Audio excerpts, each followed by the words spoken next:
Hey, it's Citizen Cosmos. We're Sergeant Anna and we discover Cosmos by chatting with awesome people from various teams within the Cosmos ecosystem and the community.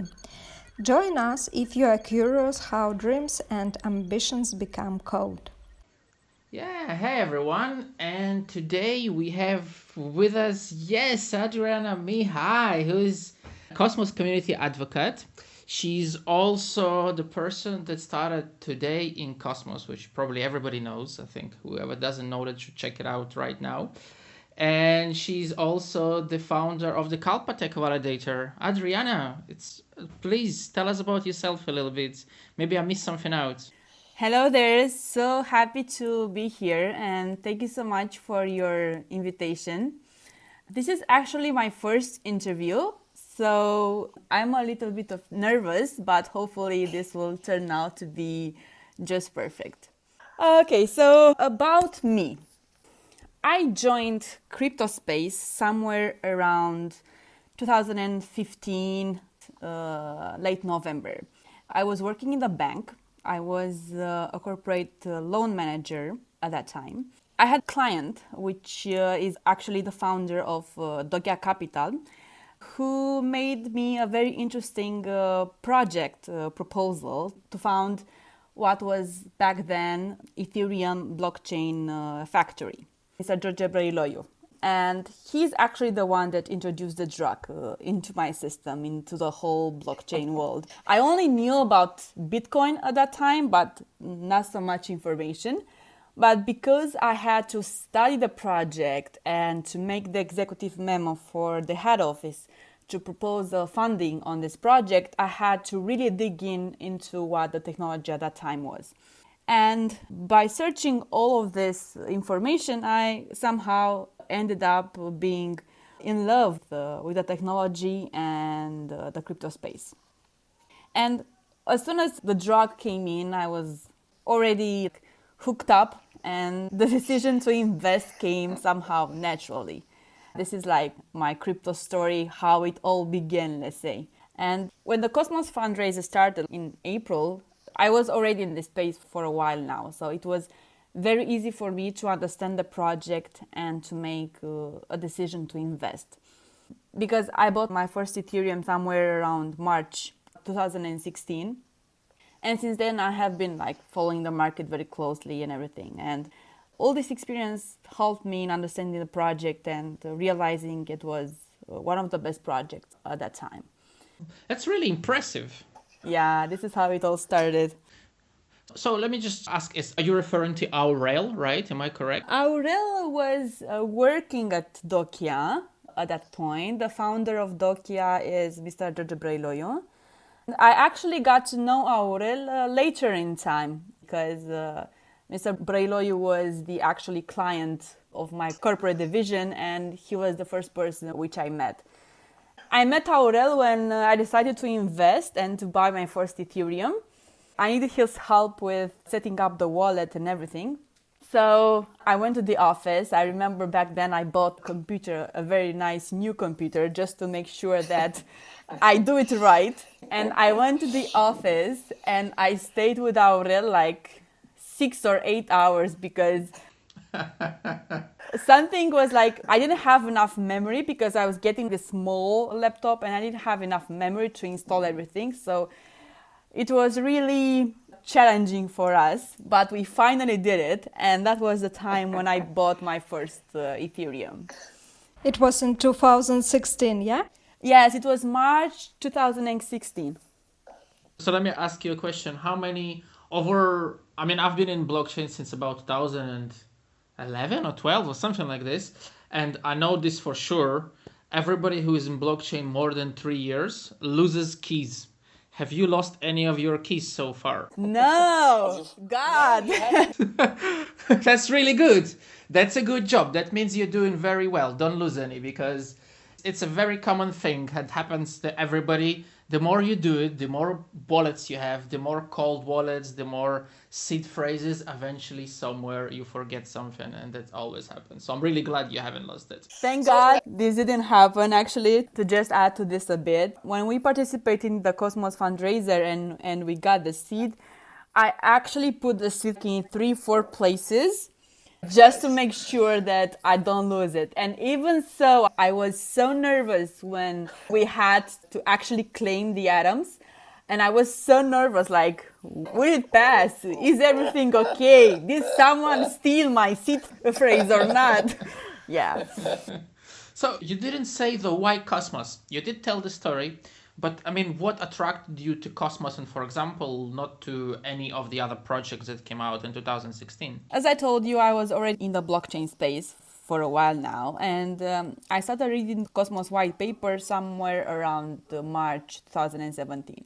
And at that time, I was already asking myself all these questions like, we have all these blockchains, right? And every blockchain is doing something, and every blockchain is an addition to our space. Every blockchain resolves a problem. But what do you do when you have all these blockchains and you have all these problems, and sometimes that you'll need to work with more blockchains in order to achieve a certain result, right?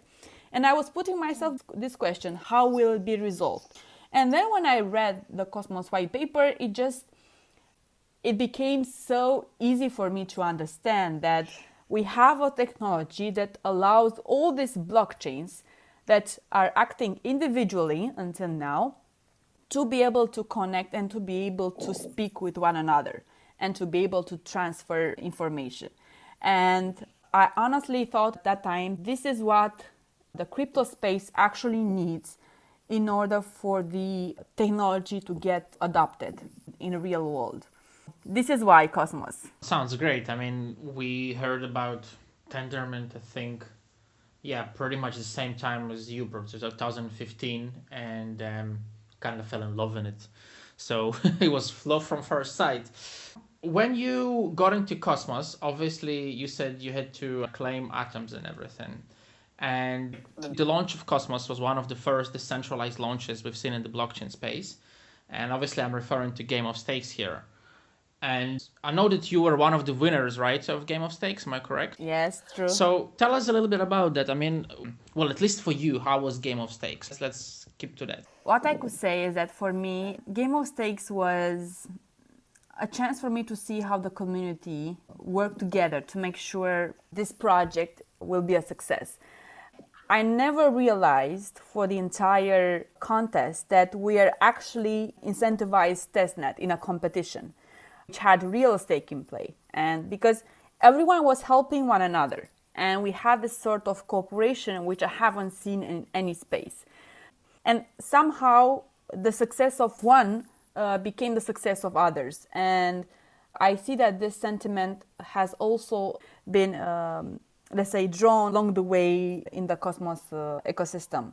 And I'm really glad this happened because I honestly believe that only through cooperation and mutual help, a community like this can actually thrive. And it was very hard at first. It was a very hard testnet. We had like almost 3 months of testing. We had 6 upgrades, continuous changes brought to the infrastructure, to live attacks, sleepless nights. Oh my God, sleepless nights. We were making turns. We were 3 people watching the validator. And even though we had the alarms and notifications and everything, we were actually making turns, everyone had a shift.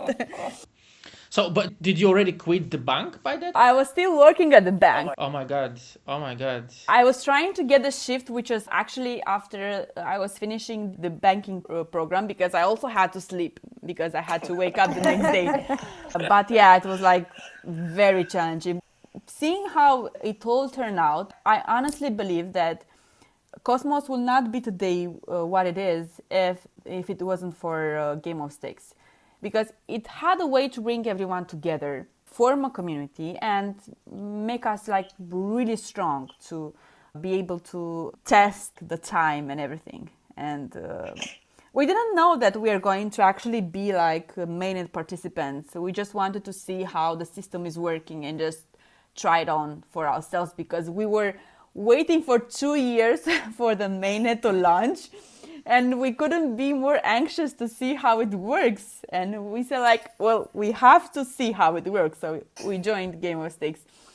Once you had this drug, I cannot really explain it, but once you have this drug in your system, it was so hard to not join the mainnet because we were already there. Everyone, it was like a party. Everyone was sharing the Genesis file and everything, and we had to get in, even though we don't have much stake, and even though we'll be pulled out of the validator state at some point, we said that we have to try.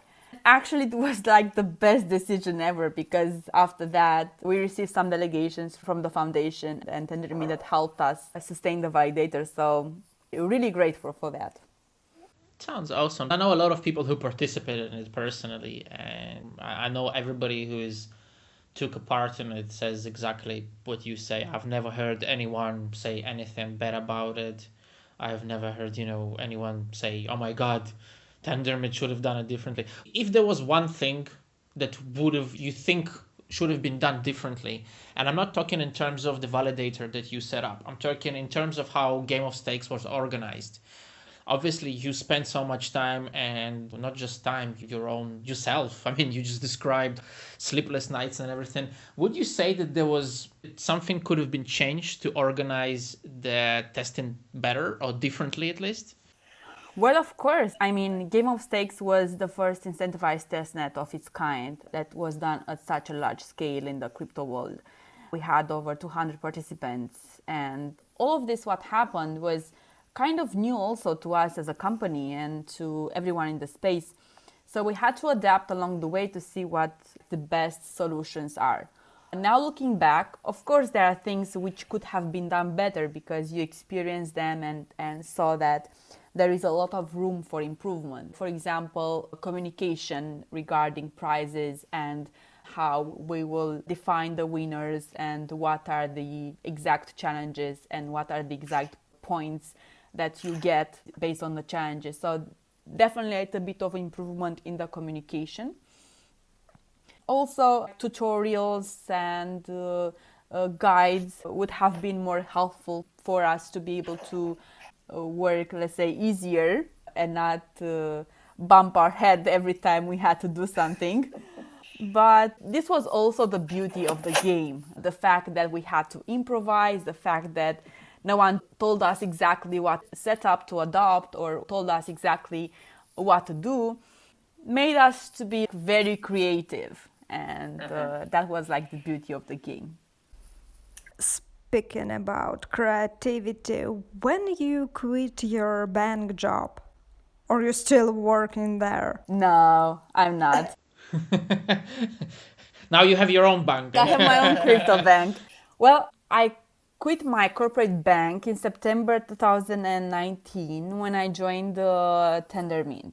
I had been working in a bank for like 12 years. I was a corporate sales director in corporate finance and responsible for everything from increasing the corporate loan division, finding eligible clients, creating credit proposals, negotiating credit offers, writing executive summaries, and all that goes into corporate finance, let's say. And even though banking and corporate finance has been my life work and passion and love, once I discovered the blockchain world, everything shifted.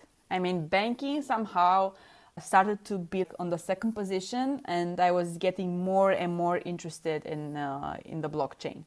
So when I finally was offered a job by Tendermint in September, the shift and the decision came so naturally. There was no room for hesitation for me. Yeah, it sounds awesome. I mean, coming to the dark side is always better than I'm joking, but it's cool because I know exactly what you're talking about, and I know that shift doesn't come easy for most people. And I remember in 2016, early 2016, we were launching one of our first projects, Golos, and which was a social network on the blockchain. We had the developers that we obviously we offered them jobs, and back then nobody knew what blockchain was. And when you would have told them you work for a blockchain project, they were like, "Oh my God, what is this?" Coming back to you, obviously, you said you worked as an executive, and you said you did so much evolving around finances and so on and so forth. And from here, I would like to make the shift to KalpaTech, to the validator that you're still running. And I thought for some reason, now don't ask me why, but in my head I kind of just imagined Adriana is KalpaTech and that's one person. But obviously there is a team. Tell me about a KalpaTech, about the validator, what your plans, guys. Why should people delegate to you and all the story? KalpaTech has 3 members. It's me, it's George, who has also been a fundraiser participant, and Simi, who is our lead developer, joining us in 2019 in preparation for the Game of Stakes. So we are a small team of 3 people, but definitely plan to extend the team depending on the opportunities that will come on the market. What I can say about KalpaTech is that somehow when Simi joined and we took over the dev part and we enrolled in what turned out to be like the experience of a lifetime, the Game of Stakes, we were not aware that this decision will bring us here today. We take pride in being winners of Game of Stakes and Cosmos Validator since Genesis, but as I also told before, we didn't know that this journey will end up with us being full-time validators, let's say, and making this one of our full-time jobs. We also take pride in the fact that we have a great track record and successfully completed like all the challenges, and there were so many until now. We don't have a huge voting power. We only have like 0.63% at this time. Position 35. The rewards that we get help us in sustaining our validation activity. Even though I might say that we believe in this project so much that we haven't even sold any of the rewards that we had so far. That's cool. And we are sustaining our operations from our own funds since the early beginning because we believe so much in the value of the atom that it will increase and it will accrue value that we haven't had it in us to even sell one atom, you know? It's like crazy. We just keep it there for prosperity. Regarding the plans, I mean, when we first started and we opened the mainnet, we thought that we will maintain the validator only for Cosmos Hub. And based on this premise, as time passed, we did not engage any other network testnets because we only have this small team and our time is so limited and our resources are, of course, limited as well. At the beginning, we just tried to validate for Cosmos Hub. But after a few months, we revised our decision. I might say this was like a personal and very personal choice. And we agreed to enter the region network testnet because their business is a business which supports environmental sustainability actions, and this is something which I relate to a lot and I felt like I should participate. And after region we had eMoney, and we believe in their efforts of providing finally a currency-backed token on blockchain which is backed by collateral in forms of deposits and government bonds. And after that, we also had like some testnets. We joined Akash testnet, Desmos, and hopefully as time will pass and we'll be able to grow our team, we will also be able to choose other mainnets on which we would like to participate. The staking decision doesn't come easily. It's done through an analysis of the team, project finality, validator business, economics, and also like personal note or impressions. Who is the analytic in your team? I believe it's a job that we all do at some point individually. For example, if someone from the team hears of a project, it makes like an analysis, presents it to the team, and then we give feedback and give our own, let's say, decision on the project. We don't have like a person who is dedicated to just making this decision. We try to make all decisions regarding the validator side, the entire team, and try to wait on everyone's vote before we decide in doing something. It's like baby steps for us now because, as I told you, resources are not very high at this moment. So we try to analyze this decision carefully in terms of cost, spending, and time, of course, which we allocate for each business. You named quite a few things that you look at when you think about which chain to choose. What is the one core metric that makes you either say no or yes when you guys making a decision? It's a mixture between what the project does what is his utility, and what is the team behind the project. I'm very interested in projects which have a real case use study, and also in projects which show that they have like a very good team that could sustain them. So it's a mix between these two, because now it's very hard to establish business economics from validator point of view. Do you plan in the future to go and validate outside of Cosmos, like Polka or, I don't know, New Cipher, whatever, Ethereum 2.0, whatever? Yeah, this is definitely something we have in mind. As I told you, it's more like a long-term plan that we will start to implement after we will be able to increase the team. Because at this point, we are like maximum capacity in terms of time and resources. But this can definitely change once we will be able to hire more people inside the team that could take up on these new projects. Let's talk about your community involvement. First of all, before we get to that, in your own words, what does a community advocate do, and what is your role for Tendermint as a community advocate? But in your own words, not what they told you to say. A community advocate is a person who advocates for the community. I love it. And who takes care of the community and listens to their needs, listens to what they have to say, take into account their desire, trying to implement them in terms of changes to the protocol or changes to the way we address things or the way we handle things. It also is a person who drives the community in a way or another by making sure to focus the community on the right track in terms of project to, let's say, milestones. And this is actually my job, and it is formed of so many things that are encapsulated in this role, let's say, or in this position, that can go from everything from making Today in Cosmos, handling the Twitter handles, announcing, making sure that announcements regarding events and everything reach our community, that the community is always aware of what's happening in the Cosmos ecosystem, takes care of the community in a way for it to remain engaged and also to attract new users to the community. Can go for everything from like creating videos, community videos, the one that we have done, from creating the newsletters that are also used by the community and making sure they are up to speed with what is going on in the Cosmos universe. So all of this, let's say, activities try to encapsulate a role that actually describes a person which, even though it's hired by, let's say, an external company, which is Tendermint, is actually a person within the community. Because I was born in the community and I have known Cosmos through the community before I was actually hired by Tendermint. And this is also the case of the other community advocate we have, Josh Dojmos, who has a similar experience as mine. Both of us come from the community, both of us developed and grew in the community.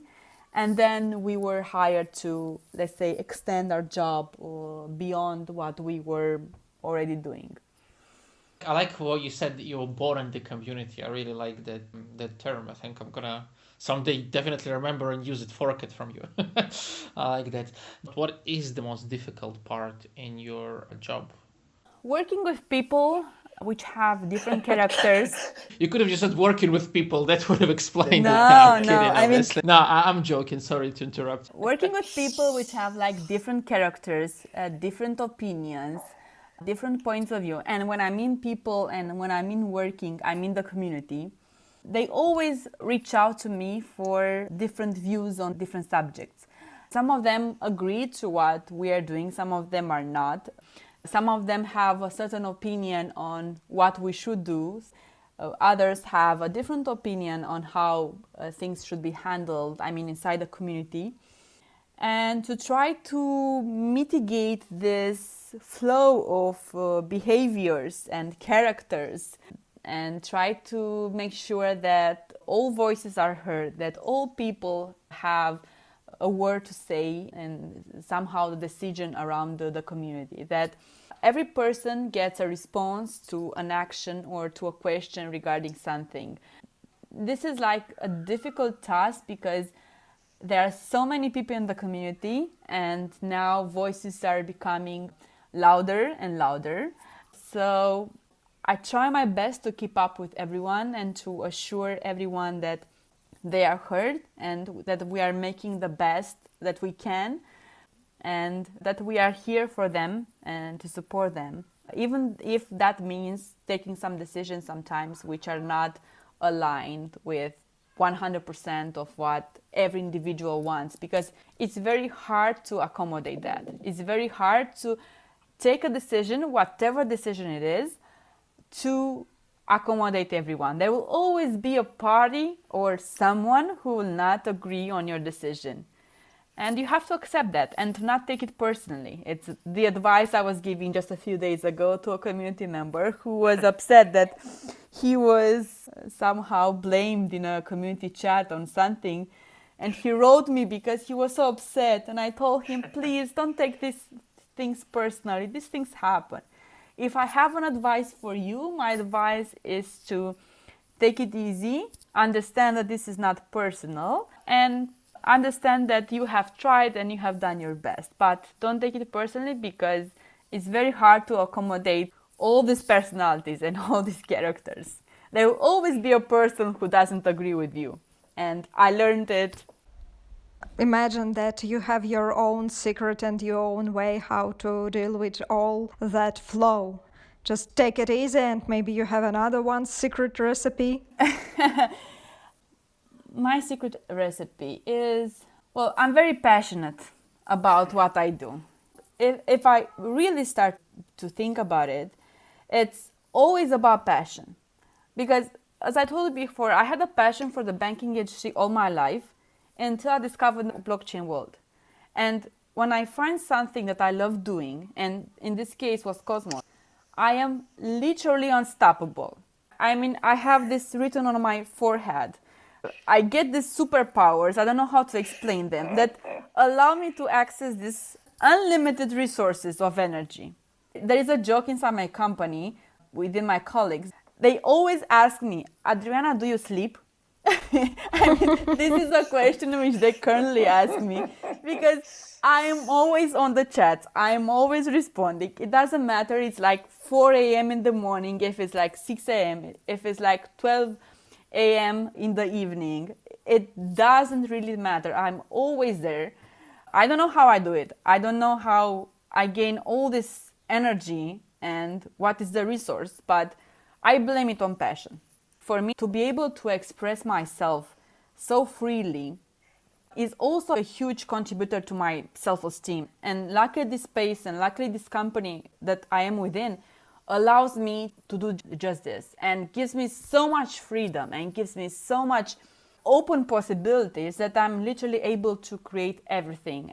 For me, this freedom is priceless.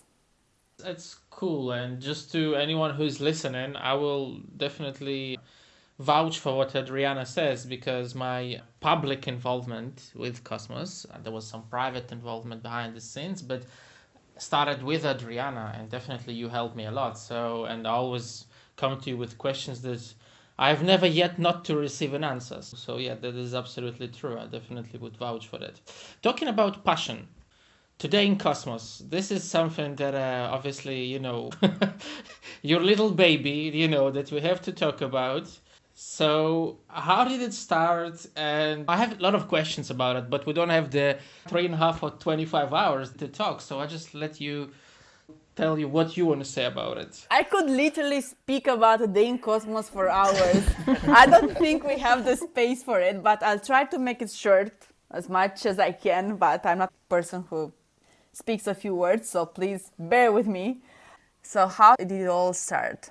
It was after Game of Stakes ended, and everyone in the community was trying to, let's say, give back to the community in a way or another by creating a certain product or being there for the community through different actions and resources that they were putting for the community. This was actually why I started Day in Cosmos. I was driven by this passion to give back to the Cosmos community in a way or another. And since I wasn't like a genius coder or something, and I couldn't contribute in code related stuff, I said to use like all the skills that I have, which were in marketing, and the fact that I have this eye on of processing information and following up with information. I wanted to use the skill that I had to bring something useful to the space, because I was already spending like hours a day following with all the news. I was literally on every channel, not missing anything.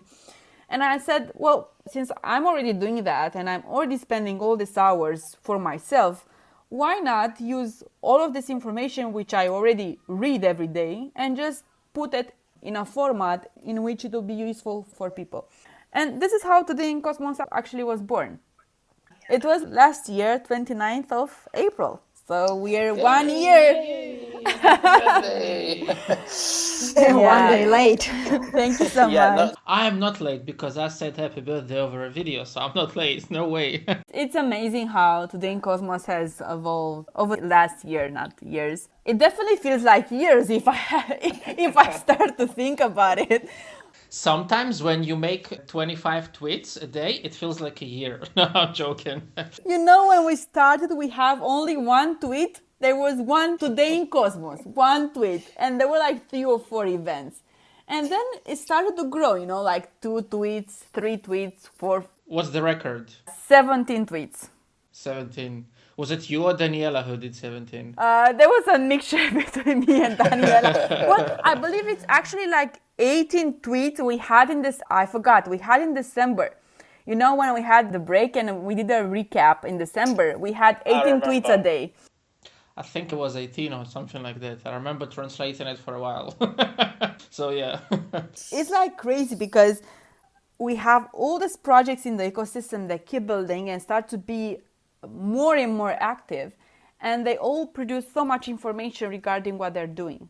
And this is actually shown the thread of Today in Cosmos. And this is why the thread is continuously growing, because all these projects are continuously building. And this only shows like the strength of an ecosystem and how big the project, the Cosmos ecosystem has come. So I'm really, really grateful. What was also a thing which I want to mention here is that when I first started and I was doing Today in Cosmos for like 2 weeks, I received a message from one of the validators in the Cosmos Hub that really empowered me and really gave me strength to continue what I was doing. The message was 6 months of hardcore focus and alignment can put you like 5 years ahead of time. And don't underestimate the power of consistency and desire. You have what it takes to become the best that you can be. And I was like, oh my God, this is actually the empowerment that I needed to keep pushing and to keep doing what I was doing. And then after this message, also like all the validators and other community members and Tendermint employees and ICF employees really started to encourage me publicly and showing support from my work. That was actually the whole flame. It was the foundation of what I needed at that time to start and to launch Today in Cosmos and to keep pushing to this. I forgot to tell about the international community, but if we have... Go on, tell us about it. So we have this amazing international community. We have 50 international translators that work tirelessly every day to bring Cosmos news to the local communities in their native language. I cannot really believe how this turned out to be in terms of how the things started to roll. From the first time Daniela offered to do the Italian translation, we were something like 2nd of September.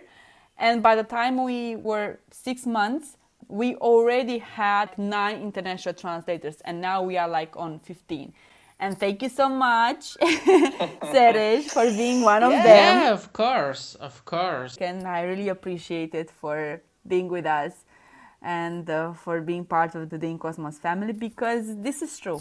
We are a family and I appreciate every member from our community. I keep them very dear to my heart. It does definitely feel like that you're doing it because you're passionate about it. I think everyone I'm not talking about the members because that's obvious. I'm talking about the people who are from the outside. Definitely, when they see that, they can see that it's done with a passion. It's obvious. I don't know how to explain it, but it's just obvious when you look at things and you see the person wants to do it or he's being pushed to do it. And this is not the case here. It's when you push to do it. It's the case when you want to do it. One question we do ask, I didn't ask you anything controversial. I still have a few questions before we finish, and maybe Anna does as well. I will ask a semi-controversial question here. Were there any haters for Today in Cosmos for your work? People said, oh my God, why are you doing this? Don't do that. I don't know.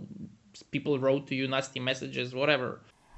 I have never experienced anything negative related to Today in Cosmos. I hope people believe me that there is not one single message from at least one community member that told me that, I don't know, they don't like or they find the column annoying or something like that.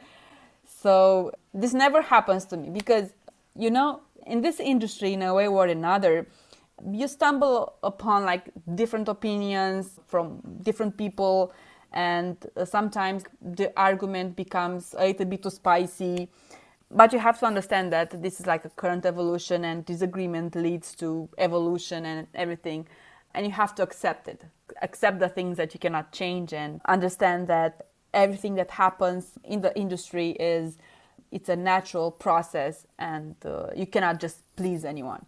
But to my surprise, this is not something which happened so far, and we have 1 year. So I really hope I will never experience this, because being so passionate and so in love with what I do, I think I'll have a breakdown if someone tells me. We'll sort it out. Don't worry, we'll sort it out if it happens. But yeah, disagreement appear on different topics and different views, and sometimes, as I told, argument becomes a little bit too spicy and we have to cool down. This only happens because we are all here passionate people. And when several passionate people meet in the same room, there is fire. And this is what happens sometimes. But it's okay. Talking about the passion and the different people, it's not a secret that Cosmos is a very high technology project. So how many information you have to get from technical understanding? So do you need to understand technically some things and some points? Obviously you already understand how it works basically, but how much time you need to spend to understand what is going on in technical field? This is something which I'm working a lot every day to come closer and closer to understanding regarding what's going on in a more technical way from the engineer team and all the other teams which are working in Cosmos. I'm not a very technical person, so every time we have information which relates to technical in a way or another, I try to understand it and I try to filter it. And whenever I have questions or I need additional information, I also reach out to our engineer team and engineers outside our local team from Tendermint to try to understand that as much as possible. I believe this is something which I need to improve along the way and to become better and better at this, to be able to serve the community as much as possible. Even if I'm not a technical person, I want to be able to get that information for me to be able to further to the community whenever there is a chance for someone to ask a question, a more technical question. I would want to be the person who responds to every question related to everything. So I'm working really hard on it. Surprisingly, not something I expected to learn or to do in my life, but as I said before, passion opens a lot of gates and a lot of doors that you never thought you would open before. That is so true. I like that you make this point as well about that passion opens a lot of gates. And it's true when you said when you have fire somewhere, yeah, things are born out of that fire. And again, when you're passionate, you start to learn things that you don't expect from you to learn. And talking about surprises, we could talk probably for hours, but we will have to wrap up. And this is one traditional question that it wasn't thought at the beginning, but it just became a tradition. And we asked this question from everybody, and I think I want to ask you that as well. You said you learned quite a lot about blockchain and about technology because it's something that happened naturally. Is there any projects within the blockchain space, and let's not talk about Cosmos at all because this is obvious, and not Bitcoin and Ethereum because it's obvious as well. Is there any other projects that attract you or you think are interesting, or maybe the completely opposite? Maybe you think this particular project is something that I would never look at, something like this. I would go with a spot for new projects like Solana, Coda, Nervous, Keep, and New Cipher. Interesting project. Did I say Celo and Celo? And cello as well, yeah. Are they pronounced cello or cello? I don't know. I have no clue what's the pronunciation. I don't know either. You said Solana at the beginning. A lot of people who I speak to, especially from the Cosmos community, mention Solana. Is there any reason for this, or just because you like it? Well, Solana offers something which I believe none of the current projects offer, like a rapid speed in which it broadcasts transactions. And for example, this feature can be implemented in real world scenarios, because what's missing now in terms of adoption is having a system that is able to finalize so many transactions, because we're talking about millions or hundreds of millions of transactions per second. If we think, for example, of service providers and enterprises which need all those necessary tools to improve performance and downtime and operation costs. And the fact that Solana offers that, it's a very good candidate for this type of business solutions. And their model is designed in a way for this type of business approaches, like telecom and other service providers, where we're talking about like hundreds of thousands and millions of transactions per second, which currently none of the current projects in the ecosystem are able to do that. Yeah, makes sense. Maybe you have something that we don't ask you and you feel that it's important to mention. Yeah, I had an interesting discussion with Gavin just yesterday about sustainability of the Cosmos Hub, because the way things are right now, you have the inflation from the rewards, we divert 2% to the community pool. Even though we don't find that as being a problem at this point, because we also have a lot of funds from the fundraiser, which are administrated by Interchain Foundation, and all the projects which are building in Cosmos apply to Interchain to get grants to be able to extend the Cosmos ecosystem. What I believe will happen is that at some point in time, thinking of the following years, this foundation money will end, because sustaining all these projects in the ecosystem. So that means that at that point in time, the community pool will actually remain the only source from which we'll be able to fund the continuous growing of the Cosmos ecosystem. So we have to think of sustainability plan from this moment. I mean, we don't have to wait until the money runs out and to think what we will do now. We have to make a conscious decision now, and to be able to make an effort to create a financial system, a sustainable financial system in place that is independent from the fundraising resources. And we should do that sooner rather than later, because we are at the beginning and we can shape the way, we will pave the way for future designs. And for example, if we increase the community pool now from 2% that we have to, I don't know, maybe 5% or 10%, that also means that community pool will start increasing at a more rapid speed. And we will be able to raise money that will allow us in the future to build on the ecosystem and to sustain all these builders. In a way, validators like myself have to make a very conscious decision at this point, and to understand that the inflation and the rewards are not only to sustain the validation operation that is currently happening right now, but they're also there to sustain the growth of the ecosystem. And we should do that by deciding to increase the community pool and to divert some of the funds to that for a sustainable future. It's very interesting that you mention it. This is something I'm going to ask your opinion here. Talking about the community pool and about sustainability, and I think this is a very, very, very, very super, uber important thing. Obviously, Cosmos is not just Cosmos Hub. Cosmos is a huge ecosystem, and the whole idea, I mean, we spoke about it, how this is what makes everyone fall in love with Cosmos, the idea that it can be the internet of blockchains. Right now, the community pool is only made out of atoms. Would you say that it makes sense in the future to build up this community pool, not just with atoms, but with tokens of the projects that are building on Cosmos? So, for example, it could be Cyber, Akash, Terra, I don't know, whatever, any of the other projects. Would you say that it makes any sense? Because that kind of increases the chances to make all of the projects altogether more sustainable in the future.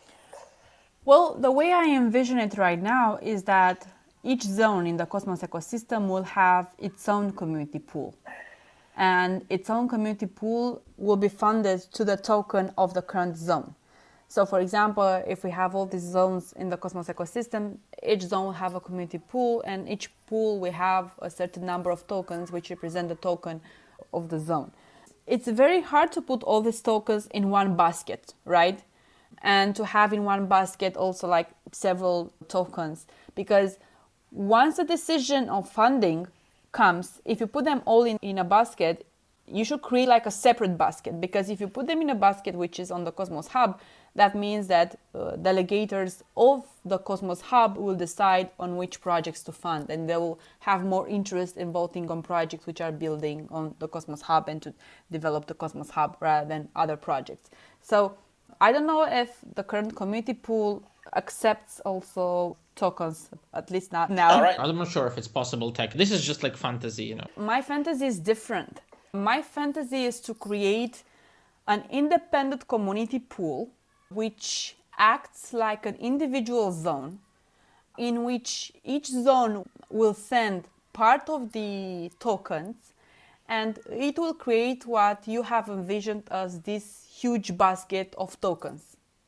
And that huge basket of tokens will be decided by the contribution of each zone inside the basket and by vote.